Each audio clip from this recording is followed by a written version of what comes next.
திருச்சிற்றம்பலம். தென்னாடுடைய சிவனையை போற்றி, எந்நாட்டவர்க்கும் இறைவா போற்றி. அனைவருக்கும் வணக்கம். இன்றைக்கி நாம் பார்க்கக்கூடிய பதிவு என்னென்னு பார்த்துட்டிங்கன்னா, ஜூலை மாத பலன்களை பற்றி தான் நம்ம முழுமையாக இந்த வீடியோவில் பார்க்க போகிறோம். அதற்கு முன்னாடி நம்மளோட சேனலை சப்ஸ்கிரைப் பண்ணிக்கோங்க. பெல் பட்டனில் ஆல் அப்படின்னு சொல்லக்கூடிய பட்டனை கிளிக் பண்ணிக்கோங்க. அப்போ தான் நம்ம போடக்கூடிய அனைத்து பதிவுகளுமே உங்களுக்கு உடனுக்குடன் வந்துக்கிட்டே இருக்கும். கடந்த ஜூன் மாத பதிவிலேயே நான் உங்களுக்கு எல்லா விஷயங்களுமே கொடுத்துருப்பேன். எப்போ பணம் வரும், எப்போ தொழில் நல்லா இருக்கும், எப்போ வழிபாடுகள் செய்யலாம், இது போல் பல விஷயங்கள் கொடுத்துருக்கேன். அதே போல் இந்த வீடியோவிலும் எல்லா வகையான விஷயங்களையும் நான் உங்களுக்கு கொடுக்க போகிறேன். ஒரு மனிதருக்கு தேவையான விஷயம் பொருளாதாரம், அதே போல் பண வளர்ச்சி, தொழில் வளர்ச்சி, செய்கின்ற தொழிலில் நல்ல லாபங்கள், அதே போல் நமக்கு என்ன வரும், எப்போ நோய், கடன் எப்போ வாங்கக்கூடிய ஒரு சூழ்நிலைகள் வரும் அப்படிங்கிறத தெரிஞ்சுக்கிறது, இதெல்லாம் தான் ரொம்ப முக்கியம். வீடு கிடைக்குமா, எப்போ வீடு கட்டலாம், இப்படிங்கிறத ஒரு அத்தியாவசிய தேவையாக இருக்கும். அது எல்லாமே இந்த வீடியோவில் இந்த மாதத்தில் எப்பெல்லாம் வாங்கலாம், என்னெல்லாம் செய்யலாம் அப்படிங்கிறத இந்த வீடியோவோட எண்டிங்கில் நான் உங்களுக்கு கொடுக்குறேன். பார்த்து நீங்களும் பயன்பெறுங்கள். காலபுருஷனுக்கு 7வது ராசியான துலா ராசிக்குண்டான ஜூலை மாத பலன்களை பற்றி நம்ம இப்போ பார்க்கலாம். பொதுவாக துலா ராசி அப்படின்னாலே உங்களுடைய ராசி அதிபதி யாருன்னு பார்த்துட்டிங்கன்னா சுக்கிர பகவான். துலா ராசியில் 3 நட்சத்திரங்கள் இருக்காங்க. அதாவது சித்திரை, சுவாதி, விசாகம். சித்திரைக்கு செவ்வாயும், சுவாதிக்கு ராகுவும், விசாகத்திற்கும் குருவும் அதிபதி ஆகிறாங்க. உங்களுடைய ராசி அதிபதி சுக்கிர பகவான் அப்படின்னு சொல்லக்கூடியவர் 1 மற்றும் 8ஆம் அதிபதி ஆகிறார். பொதுவாக உங்கள் ராசியிலேயே கேது இருக்கார். கேது வந்ததுலேருந்தே அதிகமான தடைகள், தாமதங்கள், மன விரக்தி, கணவன் மனைவிக்குள்ள கருத்து வேறுபாடு. ஒன்றா நீங்கள் கேட்கக்கூடிய கேள்வி என்னவாக இருக்கும் தெரியுங்களா? நீங்கள் இந்த வீட்டில் இருக்கிறீங்களா, இல்லை நாங்கள் வேறு வீட்டுக்கு ஏதாவது போகட்டுமா அப்படின்னு சொல்கிற அளவுக்கு இந்த துளாராசிக்காரர்களுக்கு ரொம்பவுமே கடுமையான பிரச்சனைகள் எல்லாமே நிலவிட்டு இருக்கும். ஸோ இது எல்லாமே பார்த்தீங்கன்னா உங்களுக்கு அக்டோபர் வரைக்கும் தான். இந்த கேது விலகினதுக்கப்புறம் ரொம்பவுமே ரிலீஃப் ஆயிடுவீங்க. அந்த ராகுகேது பயிற்சிக்கு உண்டான டிஸ்கிரிப்ஷன் பாக்ஸில் லிங்க் கொடுத்துருக்குறேன், பார்த்து பயன்பெறுங்கள். இப்போ உங்களுடைய ராசி அதிபதினு சொல்லக்கூடிய சுக்கிர பகவான் பார்த்துட்டிங்கன்னா ஜூலை மாதத்திலிருந்து, அதாவது ஜூன் மாதத்திலிருந்து ஜூலை மாதம் 7ஆம் தேதி வரைக்கும் உங்களுக்கு 10ஆம் வீட்டில் தொழில் ஸ்தானத்தில் இருந்தார். எப்பொழுதுமே ராசி அதிபதி தொழில் ஸ்தானத்தில் இருந்தால் தொழிலில் நல்ல மாற்றங்கள், தொழிலில் நல்ல வளர்ச்சி, தொழில் ரீதியாக ஏதாவது புதிய நபர்கள் சந்திக்கக்கூடிய ஒரு சூழ்நிலைகள், அல்லது வேறு ஏதாவது ஒரு புதிய தொழில் பண்ணலாமா அப்படிங்கிற எண்ணங்களை எல்லாமே ஏற்படுத்தி கொடுத்துருப்பாங்க. இப்போ இது எல்லாமே பார்த்துட்டிங்கன்னா உங்களுடைய ராசி அதிபதி அடுத்தது ஜூலை மாதம் 7ஆம் தேதிக்கு மேலே 11ஆம் வீட்டுக்கு வரார். அப்போ 11ஆம் வீட்டுக்கு வரும்பொழுது லாபஸ்தானத்துக்கு வரார். எப்பொழுதுமே ராசி அதிபதி லாபஸ்தானத்துக்கு வந்தாலும், அதே போல் 8ஆம் அதிபதி லாபஸ்தானத்துக்கு வந்தாலும் 1, 8, 11 தொடர்பு ஏற்பட்டால் கண்டிப்பாக மறைமுக பணம் ஏதாவது ஒரு வழிவகையில் வந்துடும். வராத கடன் எல்லாமே உங்களுக்கு வரக்கூடிய ஒரு சூழ்நிலைகளை ஏற்படுத்தி கொடுத்துருவார். ராசி அதிபதி லக்னமோ அல்லது லக்னாதிபதியோ 11ஆம் இடத்தில் இருந்தால் தொழிலில் நல்ல லாபங்கள். இத்தனை நாள் நீங்கள் என்ன வேலை செஞ்சுட்டு இருந்தீங்களோ, எத்தனை உழைப்பம் நீங்கள் போட்டீங்களோ அதற்குண்டான ஊதியம் அப்படிங்கிறது வேணும் இல்லையா, அதெல்லாமே இந்த காலகட்டங்களில் நிச்சயமாக நடக்கும் அப்படிங்கிறதுல மாற்றமே கிடையாது. அப்போது ராசி அதிபதி அப்படின்னு சொல்லக்கூடிய சுக்கிரன் எப்போ 11க்கு வந்தாரோ அப்போவே உங்களுடைய ஆசைகள் எல்லாமே நிறைவேறும். உங்கள் வீட்டில் என்னென்ன தேவைகள் எல்லாமே அது எல்லாமே பூர்த்தியாகும். பொருளாதார பிரச்சனை உங்களுக்கு சுத்தமாகவே இருப்பதற்குண்டான வாய்ப்புகள் இல்லை. அடுத்தது பார்த்துட்டிங்கன்னா உங்களுக்கு 2ஆம் திருமண அமைப்பையும் நிச்சயமாக ஏற்படுத்தி கொடுப்பார். குடும்பத்தில் ஒரு சுப செலவுகள் நிச்சயமாக உண்டு. ஏதாவது ஒரு விசேஷங்கள் கண்டிப்பாக நடத்த வேண்டிய ஒரு சூழ்நிலைகளை இந்த சுக்கிர பகவான் ஏற்படுத்தி கொடுப்பார். அப்போ அவரே 8ஆம் அதிபதியாகி 11ஆம் வீட்டில் இருக்கும்பொழுது ஷேர் மார்க்கெட்டு, ரேஸு, லாட்ரி இதில் எல்லாமே மறைமுக பணங்கள் எல்லாமே வருவதற்குண்டான வாய்ப்புகள் உண்டு. ஏன்னா 8ஆம் இடம் அப்படிங்கிறது மறைமுகத்தை, அதே போல் ரகசியங்களை சொல்லக்கூடிய ஒரு இடம் 8ஆம் இடம். அப்போ ஒருத்தர் ரகசியம் 8ஆம் இடத்தை வச்சு தெரிஞ்சுக்கலாம் அந்த ஜாதகர் எப்படி இருப்பாங்க அப்படின்னு. அப்போ அந்த அதிபதி 11ஆம் வீட்டில் இருக்கும்பொழுது மறைமுக பணம் எல்லாமே உங்களுக்கு வரதற்குண்டான வாய்ப்புகளை ஏற்படுத்தி கொடுப்பார்.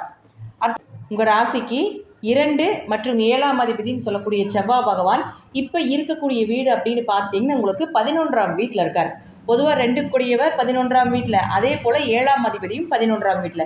2ஆம் அதிபதி 11ஆம் வீட்டுக்கு போனால் கையில் காசு கண்டிப்பாக வரும். குடும்ப நபர்கள் அதற்கு எல்லாமே உங்களுக்கு உதவி செய்வாங்க. குடும்ப ரீதியாக உங்கள் உறவுகள் மூலமாக வராத பணம் எல்லாமே நிச்சயமாக வருவதற்கு வாய்ப்பு உண்டு. 7ஆம் அதிபதி 11ஆம் வீட்டுக்கு வந்தாலே மனைவி மூலமாக தனம் உண்டு. 7, 11 தொடர்பு ஏற்பட்டாலே கண்டிப்பாக திருமண வரன் அப்படிங்கிறது ஃபிக்ஸ் ஆயிரும் இந்த காலகட்டங்களில். யாருக்கெல்லாம் துலா ராசிக்காரர்களுக்கு திருமணம் ஆகாமல் இருக்கோ, திருமண வரன் தேடிட்டு இருக்கீங்களோ, இந்த காலகட்டங்களை பயன்படுத்தி கொள்ளுங்கள். நிச்சயமாக இந்த காலகட்டங்கள் உங்களுக்கு திருமண வரன் அமைவதற்குண்டான வாய்ப்பை ஏற்படுத்தி கொடுப்பார். 7, 11, 2 தொடர்பு ஏற்பட்டால் பார்ட்னர் போட்டு தொழில் பண்ணிட்டு இருந்தீங்கனாலும் நல்ல லாபங்கள் வருவதற்குண்டான வாய்ப்புகள் உண்டு. பண வரவு, பொருளாதார வளர்ச்சி இதெல்லாமே நிச்சயமாக உண்டு. உங்களுடைய பேச்சுக்கு ஒரு மரியாதை நிச்சயமாக கிடைக்கும். கொடுத்த வாக்கை காப்பாற்றக்கூடிய ஒரு சூழ்நிலைகளை ஏற்படுத்தி கொடுப்பார். ஏன்னா 2ஆம் இடம் அப்படிங்கிறத வாக்குஸ்தானம். அப்போது அவர் 11ஆம் வீட்டில் இருக்கும்பொழுது நிச்சயமாக நீங்கள் ஒருத்தர் பணம் கொடுக்கணும், வாங்கணும், அதே போல் இந்த டைமில் நான் கொடுத்துருவேன் அப்படின்னு சொன்னீங்கன்னா அதை எல்லாமே காப்பாற்றி கொடுக்கக்கூடிய ஒரு அமைப்பை நிச்சயமாக இந்த செவ்வாய் பகவான் ஏற்படுத்தி கொடுப்பார். அங்கே அந்த மாதம் முழுவதும் அங்கே தான் இருப்பார். அப்போ பார்த்தீங்கன்னா ஒரு 45 நாள் செவ்வாய் அங்கே தான் இருப்பார். எப்பொழுதுமே 2ஆம் அதிபதி 11ஆம் வீட்டில் இருந்ததுன்னா அந்த மாதம் முழுவதும் உங்களுக்கு நிச்சயமாக காசு வரும், பணம் வரும். உங்கள் ஜாதகத்தில் தசாபுத்தி மட்டும் நல்லா இருந்ததுன்னா நீங்கள் எதிர்பார்த்ததை விட அதிகமாக வருவதற்குண்டான வாய்ப்பும் உண்டு. அடுத்து உங்களுக்கு 3ஆம் அதிபதி மற்றும் 6ஆம் அதிபதினு சொல்லக்கூடிய குரு பகவான், அதே போல் 4, 5 கூடிய சனி பகவான், ராகேது பயிற்சி இதெல்லாமே உங்களுக்கு நான் கீழே டிஸ்கிரிப்ஷன் பாக்ஸில் வீடியோவே கொடுத்துருக்கேன். அதை நீங்கள் போய் பார்த்து பயன்பெறலாம். பொதுவாக 7ஆம் வீட்டில் குரு ராகு சேர்க்கை இருக்கிறதுனால கணவன் மனைவிக்குள்ள கண்டிப்பாக கருத்து வேறுபாடுகள் வந்துட்டு இருக்கும். கொஞ்சம் கவனமாக இருங்க பேச்சுவார்த்தையில். அடுத்தது பார்த்தீங்கன்னா உங்களுக்கு 9ஆம் அதிபதினு சொல்லக்கூடிய புதன் பகவான் மற்றும் அவரே 12ஆம் அதிபதியும் ஆகிறார். இந்த 9 மற்றும் 12ஆம் அதிபதினு சொல்லக்கூடிய புதன் பகவான் இப்போ இருக்கக்கூடிய வீடு 9ஆம் வீடு. 9 குடையவர் 9ஆம் வீட்டில் இருந்தால் அப்பா மூலமாக உங்களுக்கு உதவிகள் கிடைக்கும். பூர்வீக சொத்து பிரச்சனைகள் எல்லாமே ஒரு நல்ல தீர்வு கிடைக்கும். ஏதாவது பேச்சுவார்த்தைகள் இருந்தால் நிச்சயமாக கிடைப்பதற்குண்டான வாய்ப்புகள் உண்டு. நல்ல குரு அமைவாங்க. உயர்கல்வி படிப்பதற்குண்டான வாய்ப்புகளை எல்லாமே நிச்சயமாக இந்த புதன் ஏற்படுத்தி கொடுப்பார் 8ஆம் தேதி வரைக்கும். இந்த 8ஆம் தேதிக்கு மேலே பார்த்துட்டிங்கன்னா உங்களுக்கு அப்படியே உங்களுக்கு 10ஆம் வீட்டுக்கு வந்துடுவார் இல்லைங்களா? அப்போது 10ஆம் வீட்டுக்கு வரும்பொழுது 9ஆம் அதிபதி 10ஆம் வீட்டுக்கு வந்தால் அப்பா மூலமாக தொழில் செய்யலாம், அல்லது அப்பா கிட்ட யாராவது ஒருத்தர்கிட்ட உதவிகள் கேட்டு தொழில் பண்ணக்கூடிய ஒரு அமைப்பை ஏற்படுத்தி கொடுப்பாங்க. தொழிலுக்கு உங்கள் அப்பா உதவி, அவர்கிட்ட ஏதாவது பண உதவிகள் கேட்கலாம், அல்லது அப்பாவினுடைய தொழிலே நீங்கள் எடுத்து செய்யலான்றதுன்னா தாராளமாக செய்யலாம். 9, 10 தொடர்பு ஏற்பட்டாலே தர்ம கர்மாதிபதி யோகம். இந்த யோகம் இருந்தால் பெயர், புகழ், அந்தஸ்து, மரியாதை, பொருளாதார வளர்ச்சி இதெல்லாமே நிச்சயமாக ஏற்படும். ஆண் வாரிசு பிறக்கும். 9, 10 தொடர்பு ஏற்படும் பொழுது ஆண் வாரிசு பிறப்பதற்குண்டான வாய்ப்பை ஏற்படுத்தி கொடுப்பார். பெரிய ஒரு உதவிகள் என்ன பண்ணினாலும் கையில் காசு வர்றது, தொட்டதெல்லாம் பொண்ணாக மாறக்கூடிய காலகட்டங்கள் இதெல்லாமே நடக்கும்.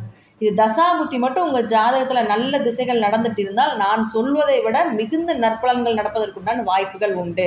அதனால் பயப்படாமல் உங்கள் வேலைகள் எல்லாமே தாராளமாக செய்யலாம். சரி, இப்போ நான் வீடியோவில் முதல்ல சொன்ன மாதிரி எந்தெந்த நாள் எப்படி நடக்கும் அப்படிங்கிறத நம்ம பார்க்கலாம். துலா ராசிக்காரர்களுக்கு பார்த்துட்டிங்கன்னா சந்திராஷ்டம நாட்கள் 14, 15, 16. தொழில் ரீதியாக பல நபர்களை சந்திக்கணும். தொழிலில் நல்ல வளர்ச்சி எப்போ கிடைக்கும் அப்படின்னு பார்த்தீங்கன்னா 18, 19, 20. லாபம் பணவரவெல்லாம் எப்போ அதீதமாக கிடைக்கும் அப்படின்னு பார்த்தீங்கன்னா 1, 2, 21, 22, 20, 27, 28, 29. குலதெய்வ வழிபாடுகள், அதே போல் பார்த்துட்டிங்கன்னா குழந்தைகளுடைய தேவைகளை பூர்த்தி செய்கிறது. அதிர்ஷ்டம் பெருகக்கூடிய நாட்கள்னால் 6, 7, 8. நோய் வரும், கடன் ஏற்படக்கூடிய காலகட்டங்கள் அப்படின்னு பார்த்தீங்கன்னா 8, 9, 10.